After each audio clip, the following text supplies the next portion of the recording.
Hey, this is Lucky from A Grim Podcast, A Perilous Adventure. The podcast you're about to listen to is part of the Professional Casual Network. For more podcasts like this, please visit professionalcasual.com. The Professional Casual Network has gear. Check out teespring.com/store/professionalcasual for fresh new swag. A huge shout out to our sponsor, beardeddragongames.online.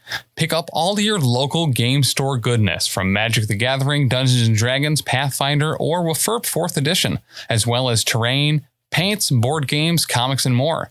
Make sure to use code ProfessionalCasual at checkout for free domestic shipping, or PCME10 for 10% off your total order at beardeddragongames.online. Also, a special thanks to Built Bar for sponsoring the show. To get 10% off your order and to help support the show, use code ProfessionalCasual at checkout or use the link in the show notes.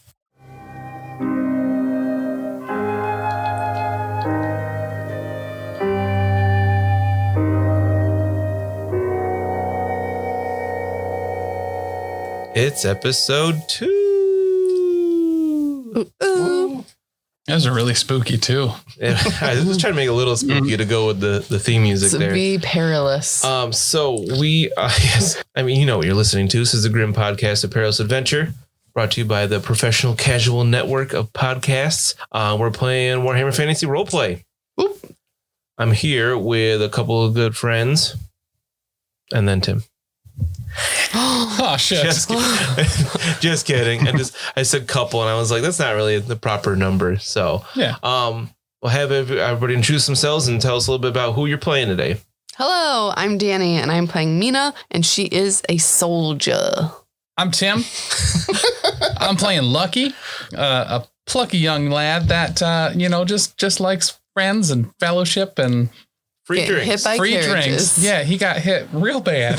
He's okay, though. He mostly healed up overnight. Yeah, he's doing okay. Yeah. I'm JB. I'm playing Bruno Deke, the rotund coachman. And I'm Alex. I'm playing Carl, the gigantic dockhand with a heart of gold. Oh. How tall are you? I'm 6'1". Wow. That's pretty tall. And he's thick, so he's a big man. Thick. I mean, tall for this world. Tim's giving me a look because you're what, 6'3"?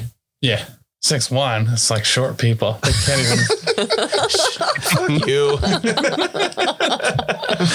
For this world, 6'1"'s pretty tall. Most people are malnourished. Let's be fair. Yeah, fair. Not Bruno, though. Oh, no. 5 foot tall, 5 foot wide. What are you, hippopotamus? He's got hella girth going on. The hippopotamuses are as long as their circumferences are around. Yeah.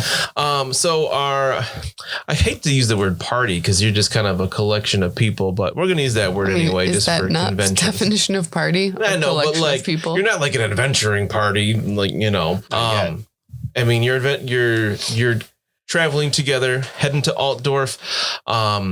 Unfortunately, you have a coachman. I mean, you know what party stands for? What? Stands for people that are already relatively teaming, y'all. That was quick. Interesting. Yeah. There was a coachman among the party, and you did secure passage on his coach, but unfortunately, he done crashed it, broke an axle, maybe both. So horses got spooked by something in the woods. They ran off. So you had to make your way on foot the rest of the way to this coaching inn called the Coach and Horses. And just before you got there, another coach from a rival company to JB's, The Four Seasons. The Four Seasons, came barreling out of the walls of the coaching inn, struck Lucky and Bruno, nearly decapitated Lucky. Yeah. Might as well be. But really, it was just some bruises and scrapes. He's fine now. You met a couple of interesting characters in the bar. You secured new passage, mostly paid for by JB. By Bruno. line. Sorry. Yeah. On the racket company that same company that Bruno works for. At least at this point, you still work for him. Still, yeah. We'll see once we get back to Altdorf. Yeah. We'll see what happens. And then you kind of hit the hay, literally. Lucky had a plan that Carl was not a big fan of. You're going to sleep on the hay until Gustav came in and checked. Mm-hmm. And then you're going to sleep in a bed. Yeah. Assuming that there's a bed to sleep in. Yeah. I'm not going to take anyone's bed from them. Make an endurance check. Okay. But at -10. Oh, if I fall asleep naturally beforehand, then I don't need to steal the bed. That's an 82. I fail by 4 degrees. All right. So not only are you tired from walking much further than you anticipated, but your body is healing as well. So you fall asleep on the hay and you don't wake up at all during the night to get in the bed. Well, that's more than fine. But as we determined last episode, you healed like 9 points of damage back. Nice. Yeah. Something like that. So you obviously got a really good night's sleep. So you passed out before you could leave that really strongly worded Yelp review for the 4 seasons.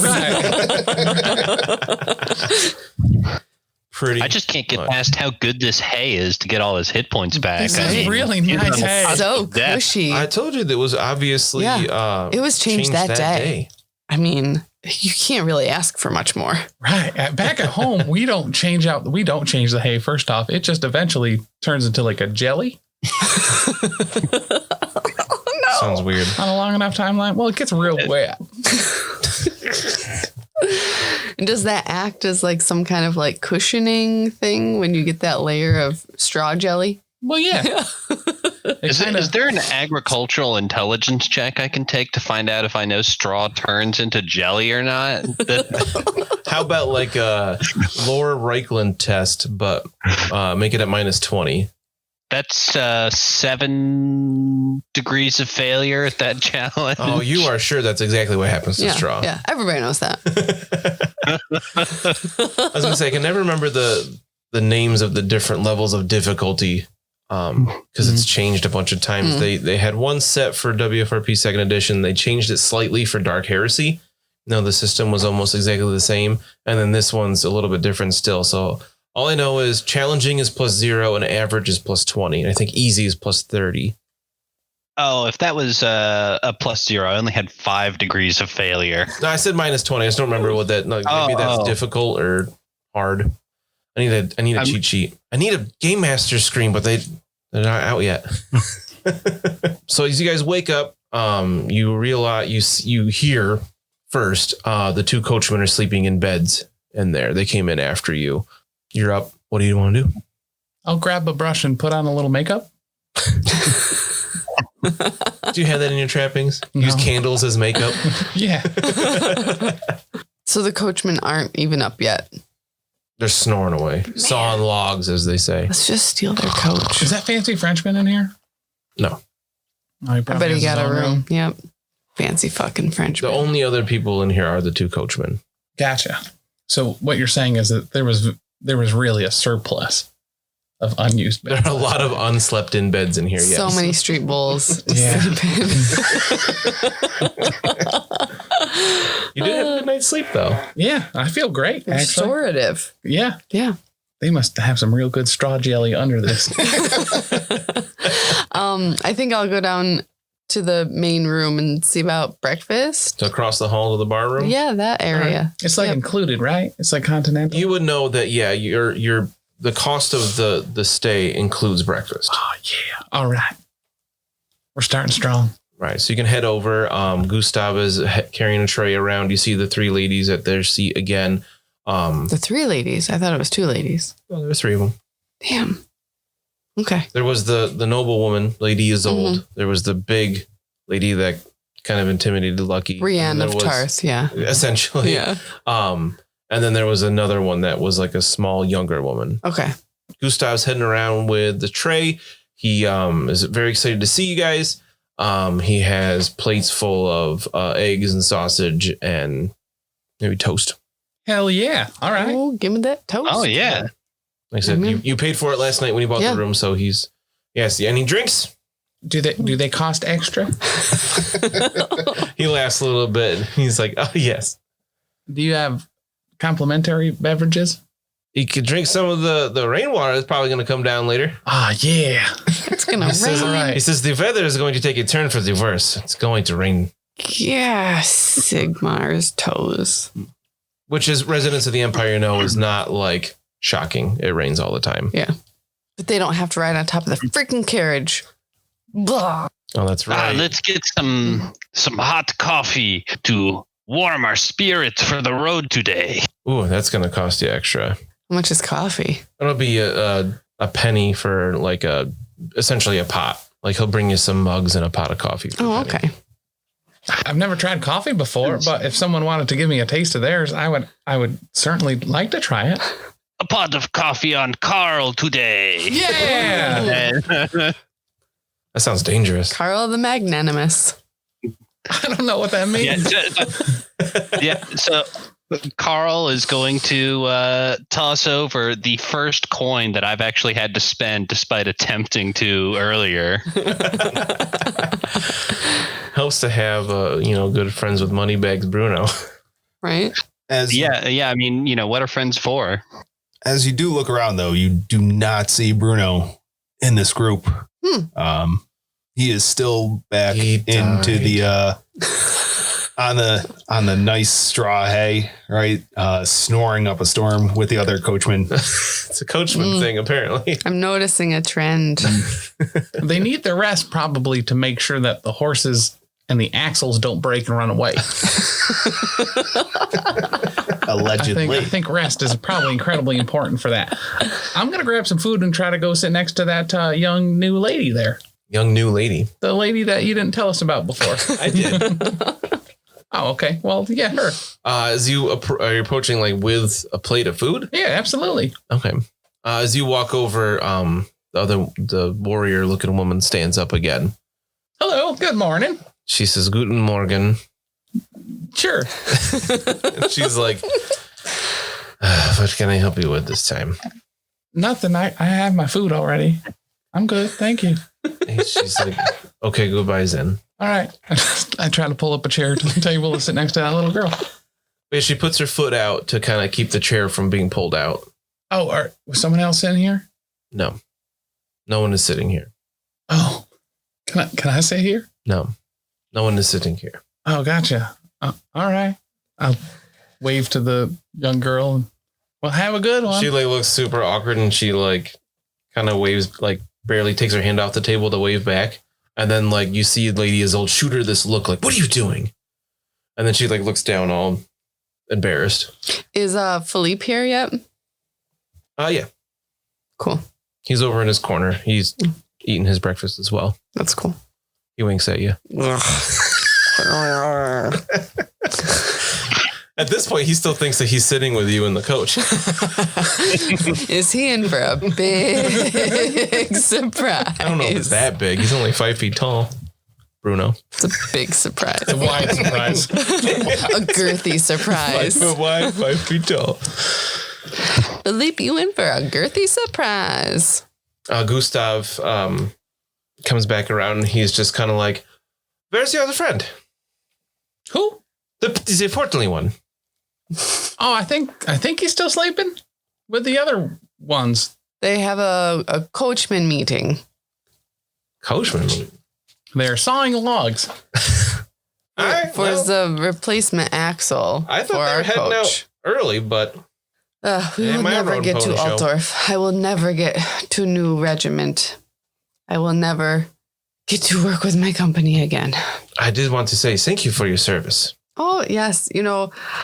Serving in my town's militia is but a small part, and I am excited to join the ranks and go forth and help with the other companies as they go through and they work on the erecting greatness in the Empire.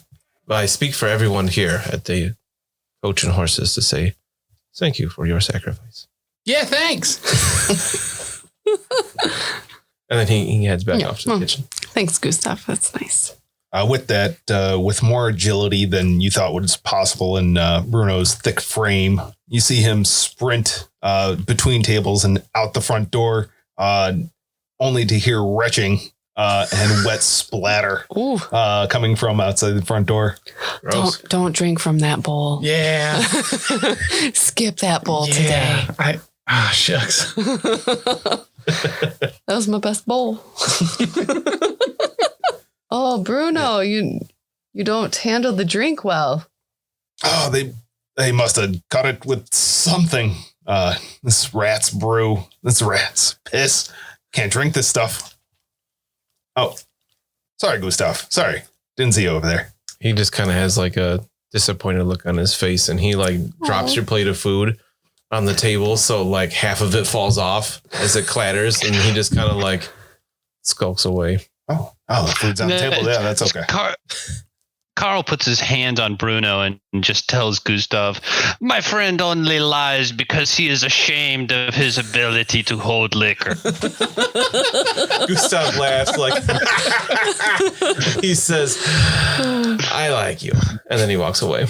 If anybody else hasn't finished their plate, then I also surreptitiously grab their plate and pull it over to me, finishing whatever meat or eggs or.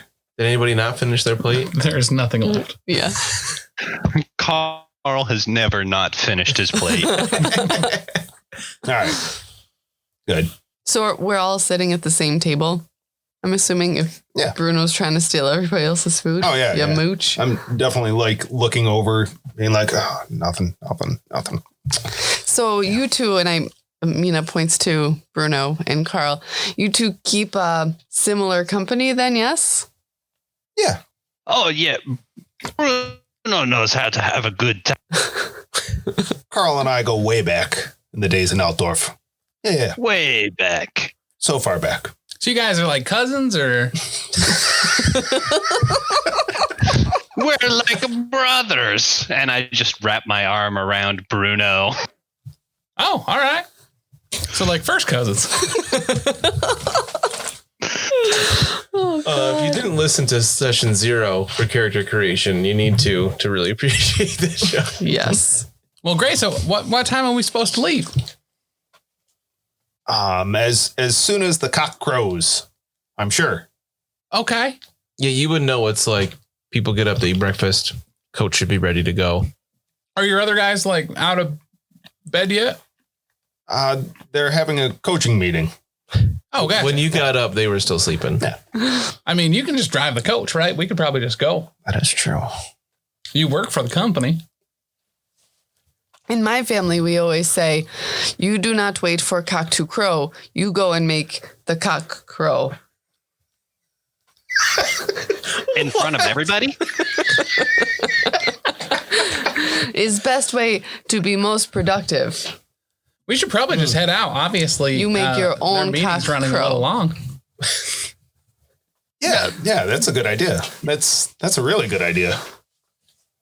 I'll start go getting the coach ready myself. All right. We could go out and help them. That way it gets around quicker.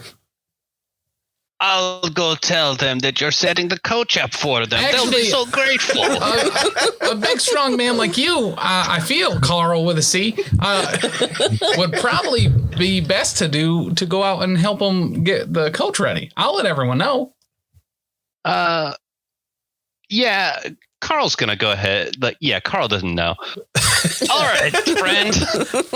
Carl, we can start calling him Scotty. Doesn't know. Scotty doesn't know.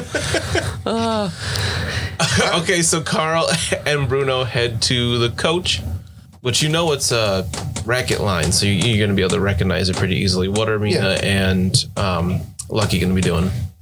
I'm going to head over to the fancy ladies. Oh, Jesus, not this again. To let them know that the coach is just about to be ready, and I would like to, offer to escort them and or their bags to the coach. Okay. While he walks over there, what's Mina gonna do? I don't know. You go hit on your boyfriend. Yeah, I guess I'll go talk to Philippe. Or the guy with the book slowly walks in at that point towards the bar. Fun. Hello, physics man. He's like, Guten Morgen, it's physician. My name is Ernst. You can just say that. Might be easier. Beautiful name. Rolls off the tongue, Ernst. Do have the Gustav breakfast quickly. The coach is being ready. Oh, okay, thank you. And he like kind of speed walks to the You bar. are most welcome. 2 toast for you, you skinny. He's like, okay. All right. So you guys head to the coach. So you check out the map. The coach is going to be just outside, within the walls of the place, of course. But we see it's up by the entrance.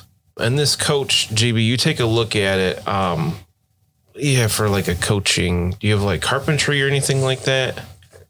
If I had carpentry, the other coach would be fixed. I mean, that's probably true. Fair.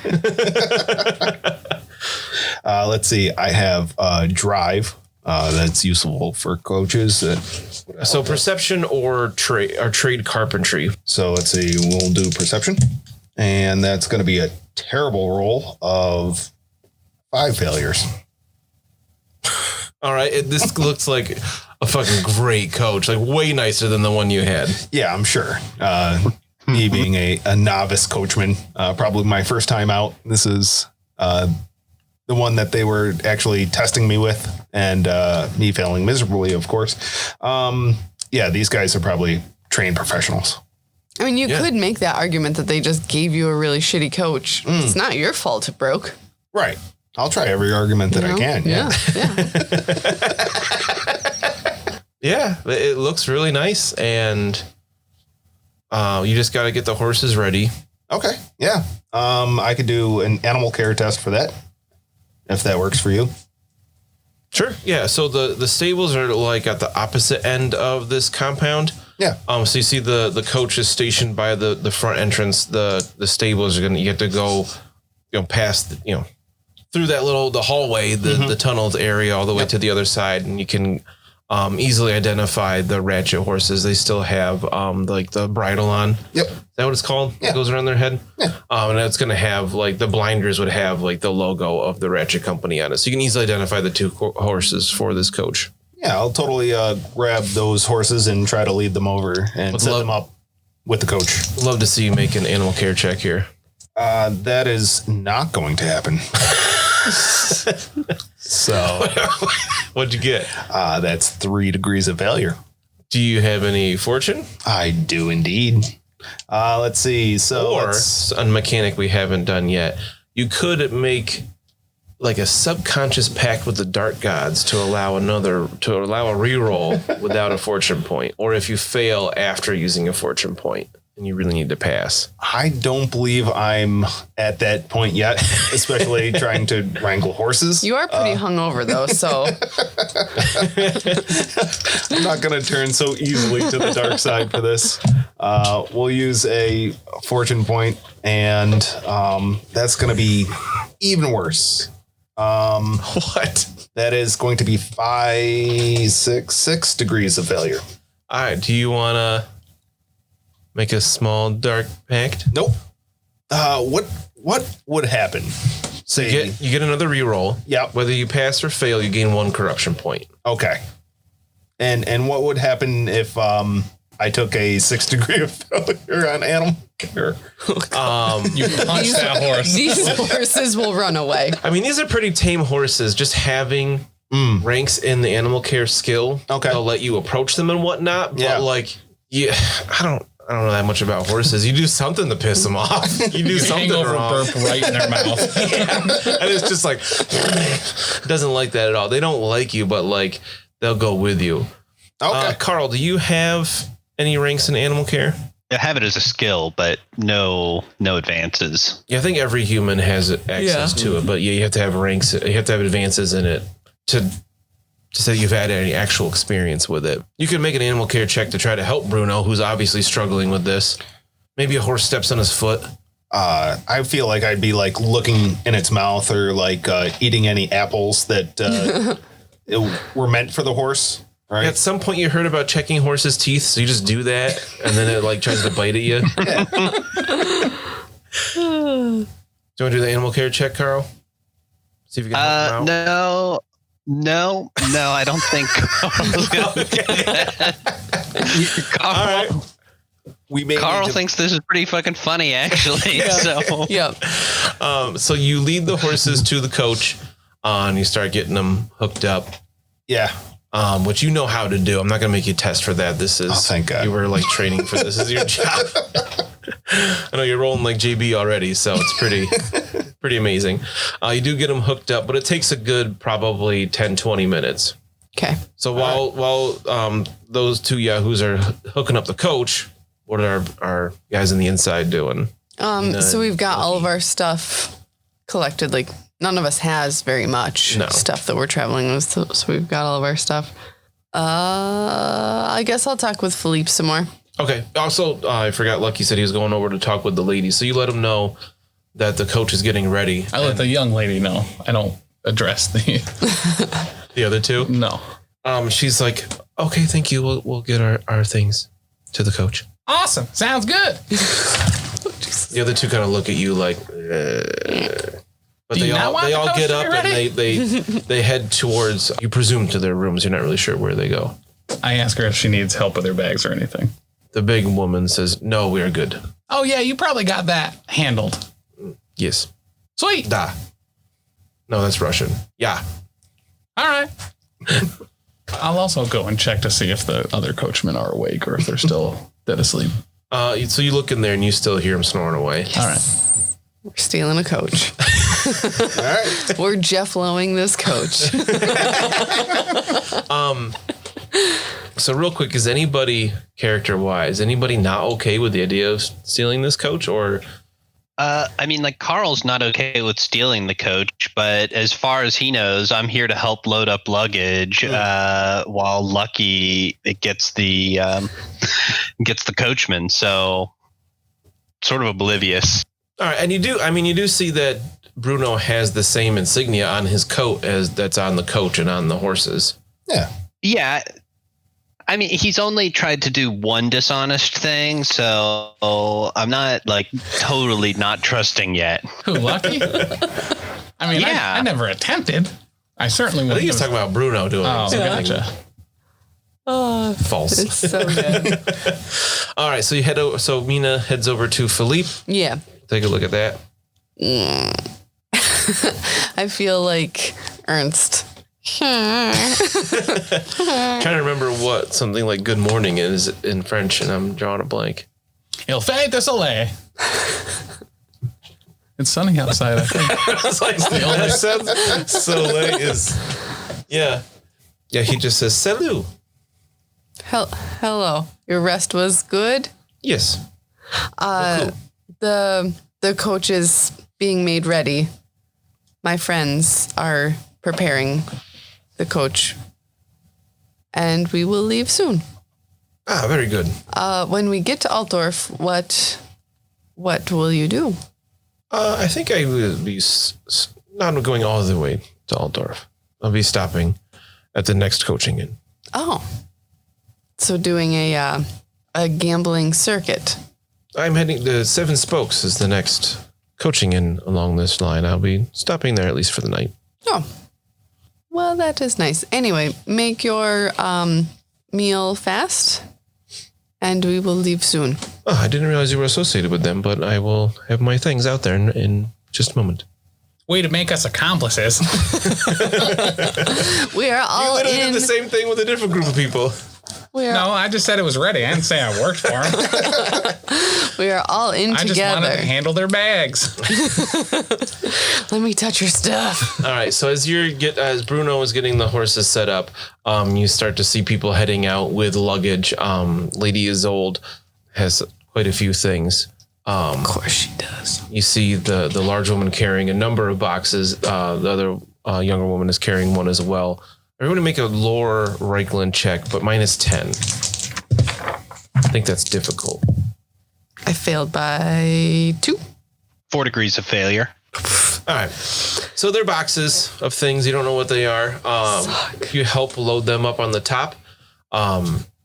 Lady Isolde doesn't move too far from the inn while she kind of watches these things happen. But I'm assuming that Carl at least is helping load things up on top. You realize these boxes that are fairly large are very light.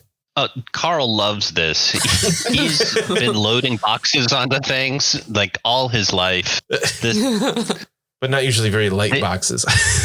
It must be filled with their manners. This is so easy. This is a whistle while you work kind of situation. It's very relaxing. Nice. But it doesn't take long. There's only 5 other passengers besides you guys. And the other 5 paid to be in the coach. So they all load themselves into the coach.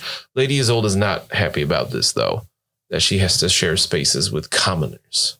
You hear her mumble a couple of times. I mean, can't you just afford your own coach? Why, are you poor now, or what's the deal? The large woman kind of steps between you and her and says, "You do not speak to Lady Isolde. All right. You can take your place on top of the coach." And she gets in. If she does not like sharing coach with commoners, she would never spend a night in my family's home. There were so many people sleeping in all of the places. You share everything with everyone all the time, including the straw jelly. That took me. I was like, what? So is anybody gonna ride shotgun? Bruno makes the coach rock as he tries to get into the passenger compartment. Everyone's slightly elevated. You, Bruno, my friend, let me help you up. Oh, thank you. Oh, you have to drive the right. coach. Right. Drive the coach. Yes. I am the driver for this leg of the journey. Outside are kind of like shifty. I'm like, what? Unfortunately, the other two drivers are not going to be making it today. All right. To the driver's seat then. What? What? Sounds like we're doing a whole ton of unnecessary talking. We should probably get going. What happened to them? They're in a meeting, I was told. Very important stuff. To the driver's seat. Carl, ride shotgun, please. Okay, there's so much bureaucracy in the coachman business. And he goes ahead and hops up into the seat. All right, so is Lucky or Mina, either of you taking the last remaining seat inside the coach? I feel like you really want to. I feel like I should. I feel like I deserve it. Mina, make a perception check. Easy. Give plus average plus 20.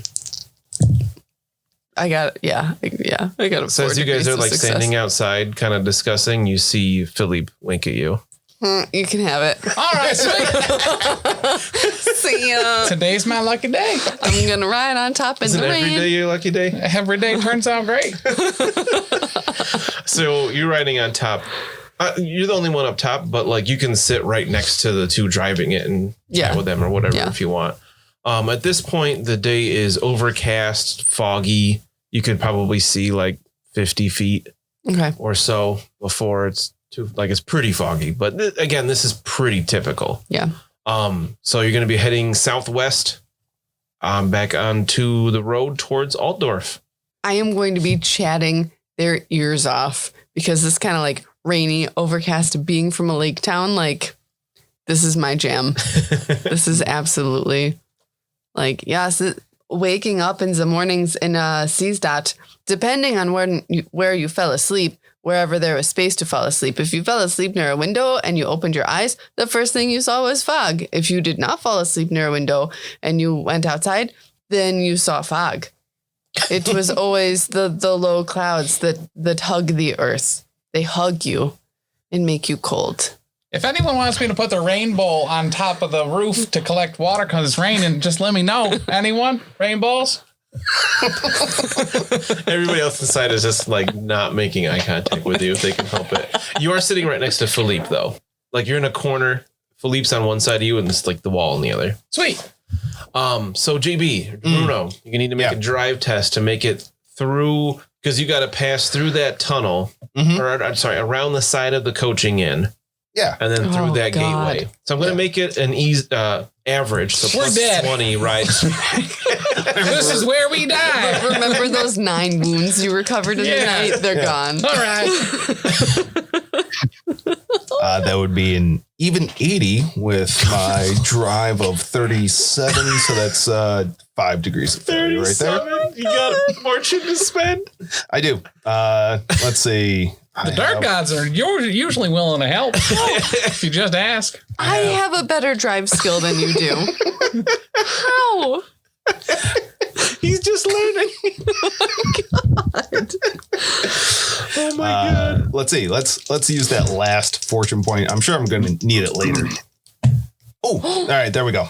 We got a 9. So after a rough start, maybe scraping along the side of the tunnel leading out of this place, hopefully not knocking off any of the the bags that were on top of the carriage or what have you. So I think with that 80 you initially rolled, you started to head towards the tunnel hallway, and then like Carl was like, and you're like, oh wait, no, we go around the inn, and then you turn like at the last moment, you get the horses to turn, you make, and then the rest of the way, it's very smooth turn. You head out of the way of the inn, and you're heading southwest towards Altdorf. You stole a coach. I wonder if he stole the first coach too, and he just nabbed someone for their uniform, and that's why we're here. I mean, you did tell them you were going to commandeer it yesterday. Yeah. You warned them. I did. And we gave them the money already. True.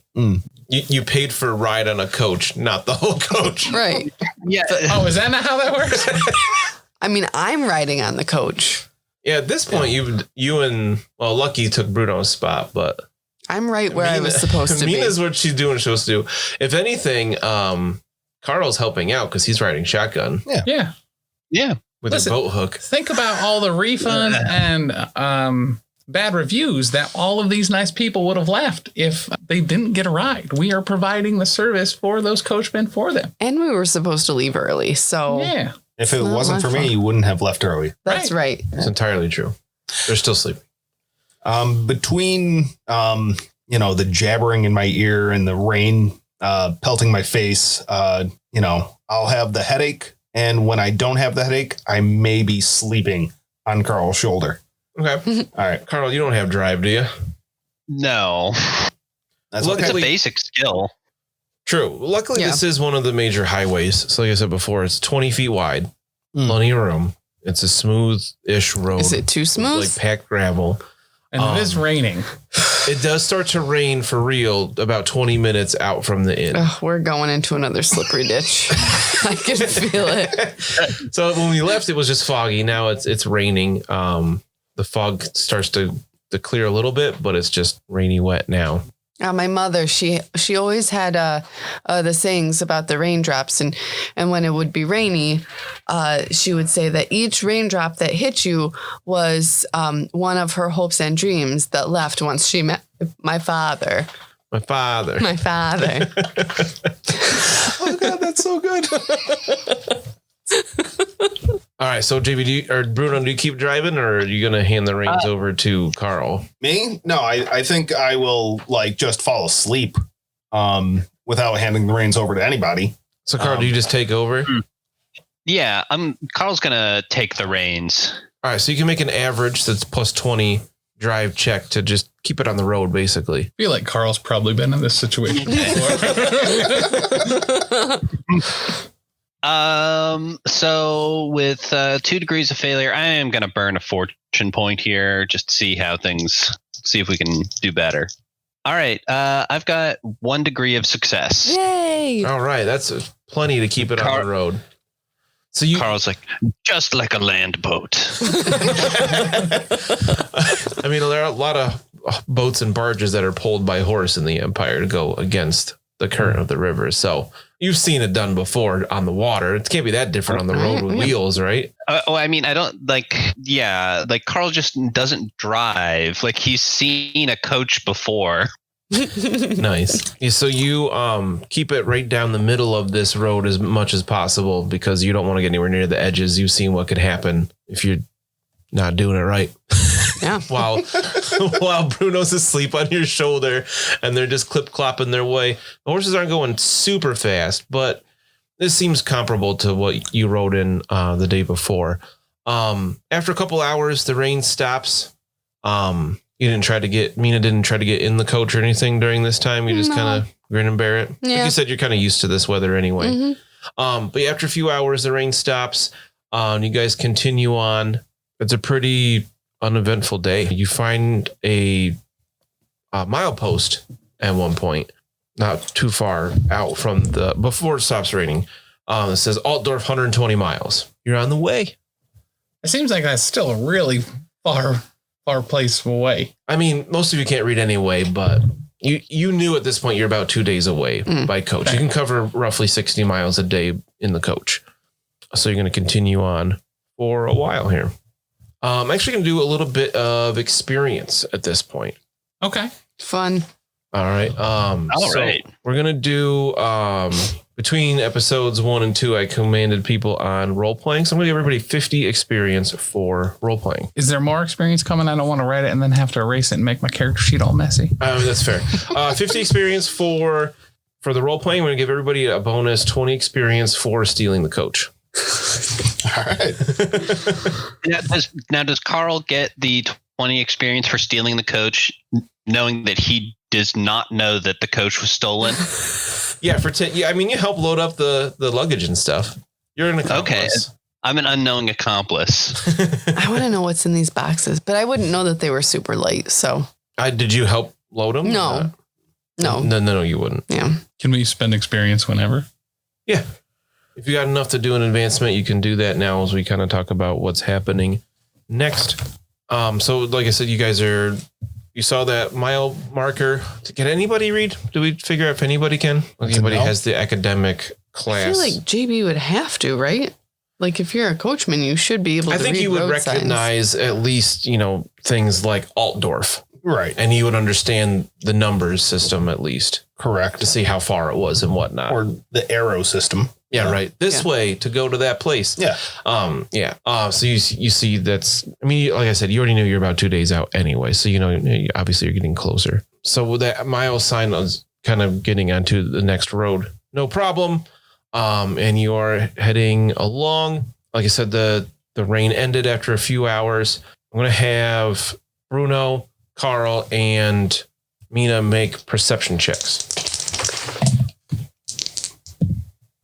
I percept it all. Boop, boop, boop. And is that a plus 40? Why is that what you need to pass? Yeah. No. Okay. Just challenging. Plus 0.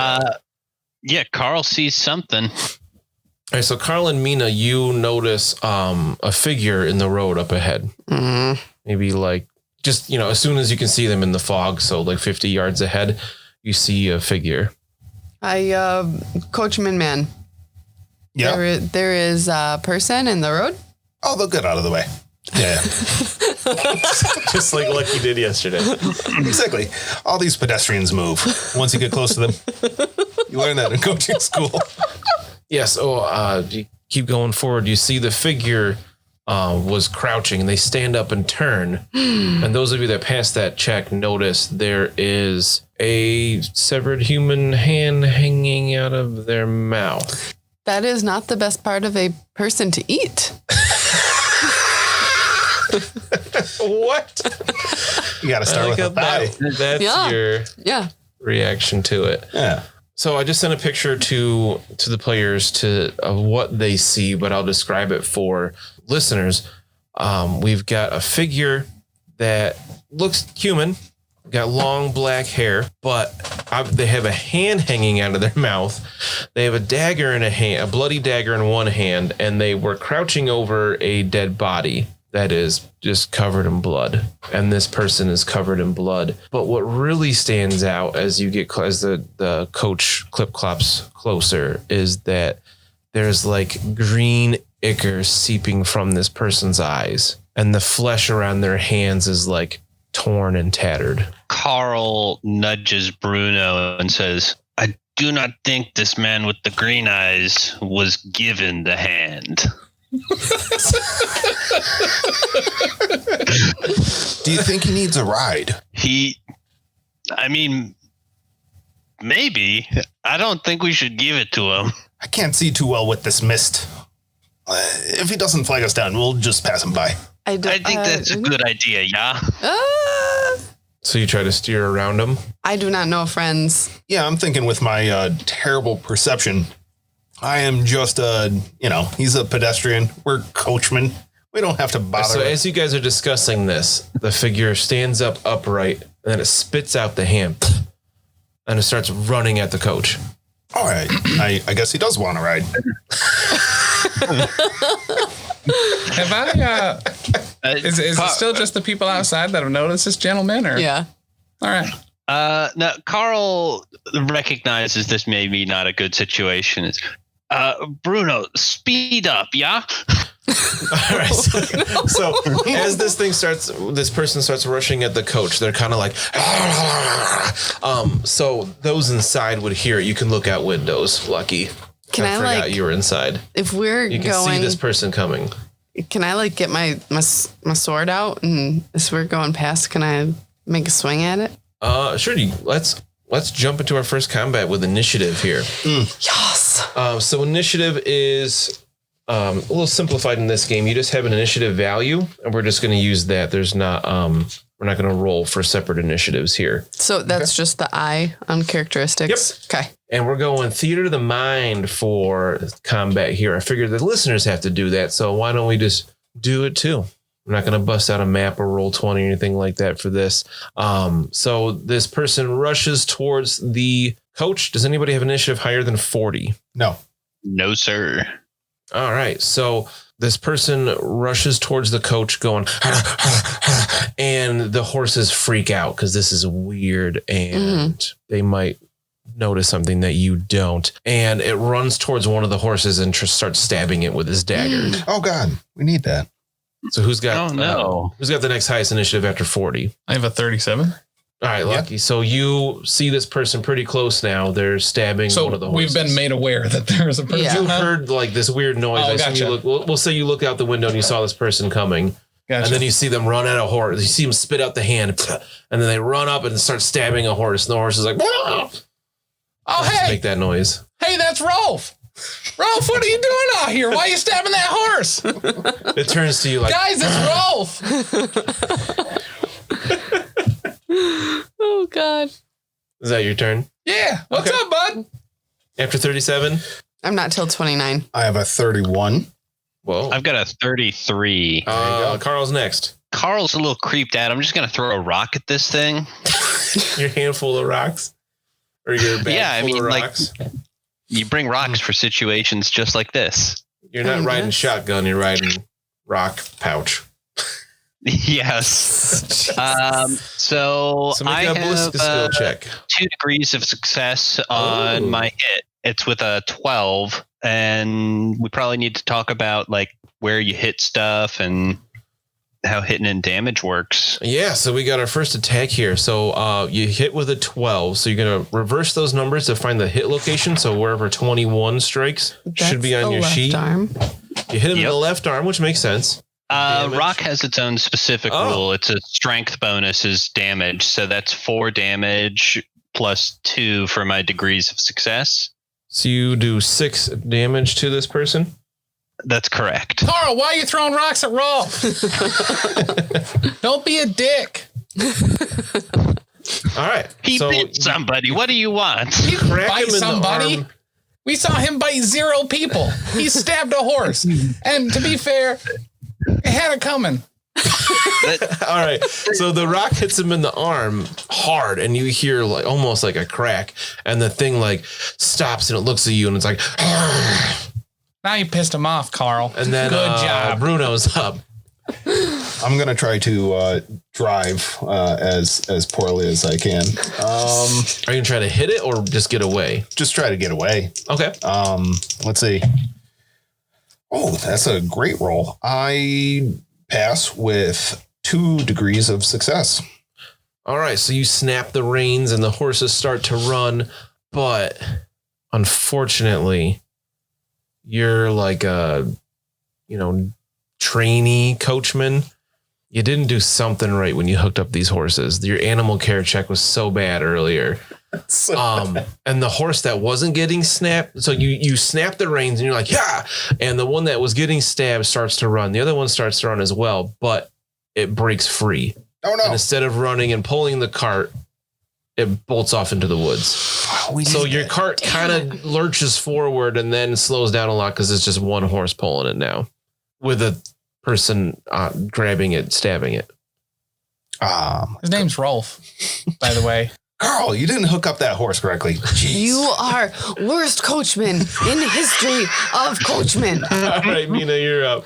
I have done years of militia training for this kind of stuff. I'm ready. I'm going to get my sword out. I'm hopping down there. I'm going to cause some damage. All right, make an athletics check to jump off this coach. You got it. Oh, no. You want to use a fortune point? It sounds like it's a fail. I sure do. You betcha. Man. Better. Much better. Pass? So that's 2 degrees of success. All right, nice. So you can kind of vault off the side and Can I land somersault without out? like twisting an ankle or whatever. Can I starfish off? Sure. And you can vault off right next to it and make an attack with your hand weapon. What did you say your hand weapon was? I went with a sword because I'm part of a swordsman battalion. Are you stabbing Rolf? I'm going to stab him in his creepy green eyes. All right, Rolf's going to try to defend himself with the dagger, and we're going to make an opposed weapon skill check. Bring it. Rolf. I didn't make it. Thank gosh. What'd you get? Not good. I got 4 degrees of failure. I only got 2 degrees of failure. Ooh, so I think that means you win? You do damage even though you didn't pass because you beat me? Our first combat here. I'm not sure. Don't oppose me. Don't oppose me. Don't oppose me. Mm-hmm. Did he have a skill or something that he was using to deflect it? Does it just count as a failed deflect or something? It's just an opposed weapon skill check. So like he's got a dagger. He's trying to block it or stab first. You know what? I'm going to say that you get advantage on that because you basically charged in. Hell yeah. So you'd have +10 to your melee basic. Does that? Were you using melee basic or did you look at weapon skill? I looked at weapon skill. If I was using melee basic with the +10, I would make it. Awesome. Yes. So that gives you another level of advantage. So you have 2 advantage because you made this check. So what's your damage? You got what? 0 levels of success? 0 levels of success. Strength bonus, which is 3. And then the sword is +4. So total of 7. All right. So this thing rushes forward, stabs the horse. Carl throws a rock at him, cracks him in the arm, and he's like, "Rrr!"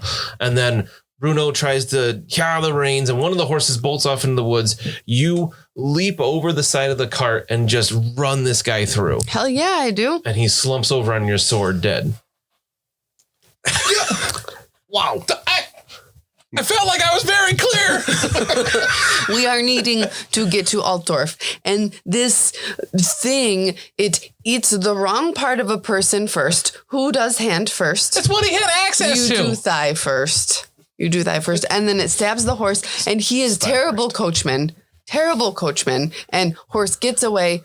And we are needing to get to the next place. So you can just kill buddies of mine because he's a bad coachman? Yes. That is not cool. You need better friends. Well, probably. He is a bad friend. Guys. We need that horse though.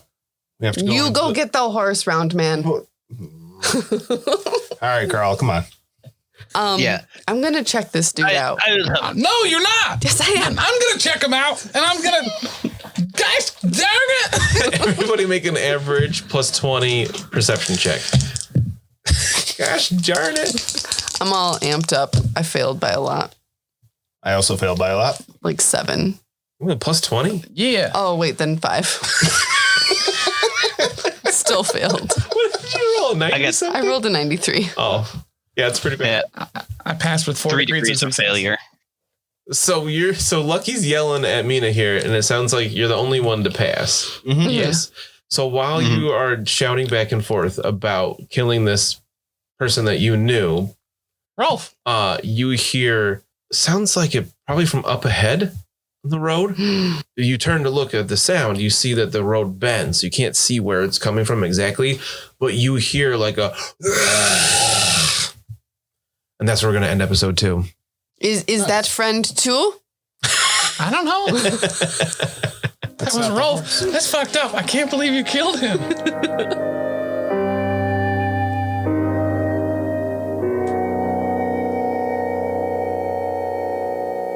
Thanks so much for listening. If you've enjoyed this, check out all of our other great stuff over at the network. For example, dropping Mondays, we've got the Lost Omens podcast, our Pathfinder 2e actual play podcast. Join us as we start off with the Extinction Curse and navigate the world as members of a traveling circus. Also on Mondays at 7 p.m. Eastern Time on twitch.tv/Professional Casual Network, we've got the Power Phase, a battle report stream live from Bearded Dragon Games where we go head-to-head playing Marvel Crisis Protocol. Every Wednesday is Patreon Day over at patreon.com/Professional Casual. Every week on the Patreon, you will get new vlogs, bonus content, and a whole slew of other great stuff. Next up on Thursdays, we have a Grim Podcast of Perilous Adventure, our Warhammer Fantasy Roleplay 4th Edition actual play, where we're playing through The Enemy Within, widely considered one of the greatest campaigns of all time. If actual plays aren't your jam for role-playing entertainment, on Sundays at 3 p.m. Eastern, we have the Grim Stream of Perilous Lore, where I will be streaming at our Twitch talking about the lore of the old world of Warhammer. Every Friday, get ready, big chuckers, because Elite 8 Showdown is out both as a podcast and on YouTube, where we take a 8 subject bracket that can be about anything and everything, pit them against each other and fight them to the death. And you can always hop on over to any of our social media sites and check us out there and get in touch with us if you need to. Over on Twitter, we're at Top Tier Casual. Instagram and Gmail are both The Professional Casual. And then on Facebook and our website, it's Professional Casual.